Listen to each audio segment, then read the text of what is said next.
the Snake Guentzel is re-signed for the next 5 years with the Pittsburgh Penguins. Total amounting to $30 million, and that's $6 million a season. Most people thought that he was going to probably push for 7, but obviously needed to take a pay cut to stay on this team. We'll run through the cap situation. But first, let's go through Jake Guentzel. Drafted 77th overall in the 3rd round by the Pittsburgh Penguins in 2013. He did very good in the NCAA while his time was there. Came into the NHL, seemed a natural fit, made his way to the NHL, and in his first game scored 2 goals. From there, he had an amazing playoff run in his first year, of course winning the cup, was almost a point every second game, contributed, did what he needed to do. Last season, not the greatest of starts. Everyone was sort of saying, oh, was that a once-off? Was that a fluke? At the end of the season, started to come into his own, and then in the playoffs scored 22 points in 12 games, so he kind of went on fire. And this season, he's pretty much a point a game. I think he's like 2 points off it, or something like that. So definitely touting of the big money.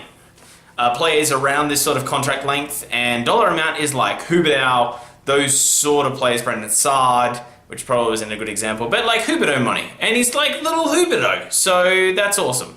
There is an issue, but, and it's not really Jake's fault. He definitely took a pay cut. He could have got, I mean, if he went to free agency, which wasn't on the cards because of an RFA, but if he did, like, I mean, he would get 8 to 9 million in the open market.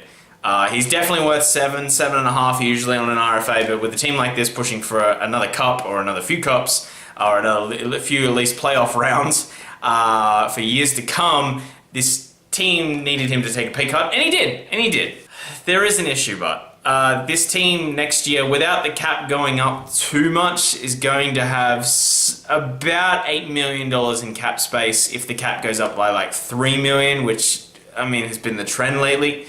They'll have about $8 million in cap space, but I know you're thinking, fantastic, that's amazing. Well, they still have Brassard, Ricola, Peterson, DeSmith, Sheehan to sign, so it's not that great. And then you add the 5 extra million that's going on, and oh boy, yeah, they've got about like 8. Yeah, so they'll have about 8 million-ish to get a lot of things done. Which, like, Patterson's definitely going to get a raise if he keeps playing the way he is. Like, it won't be massive, but, I mean, he'll probably get $1.5 million to $2 million.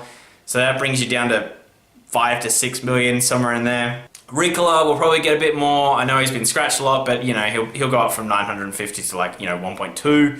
And then you need a good third-line center somewhere in there, and probably a defensive upgrade. So I don't know how it's all going to pan out. Right now, as much as the fan base hates Brassard, he's cheap. And he, you know, is starting to get into his own a bit. So maybe we shouldn't be so harsh on him. Anyway, guys, but with Jay, this is amazing. Like, he's clearly no fluke. The line with Crosby, Rust, and Guentzel, I think, is a great fit right now. I don't think they should separate that, especially for Crosby's sake. They've been really messing him about in the last few years. Oh, I mean, for the last 8 years they have, by just not having a constant wingers for him. And if you look at his point production with Guentzel, if you look at what Rust has done in the last couple of weeks, I think we should stay put with that. And it's just going to be good things to come for Jake the Snake Guentzel. But anyway, guys, that is the whole video. Thank you so much for watching. What do you think about the cap situation? Jack Johnson contract's really not looking great. Really not looking good. Everything else is okay. I mean, Schultz is going to come back eventually. I don't know. I have a feeling that a trade's coming. I think that's, yeah. I think a trade's coming to sort of wiggle everything out. I feel like at the end of this, the Penguins are going to need to get a third-line center again. I don't want to go into the season like they did 2 years ago, where the only acquisition they made was Reeves, and Greg McKegg was the third-line center, because that didn't work out very well for anyone involved. But put in comments down below, what do you think they'll do?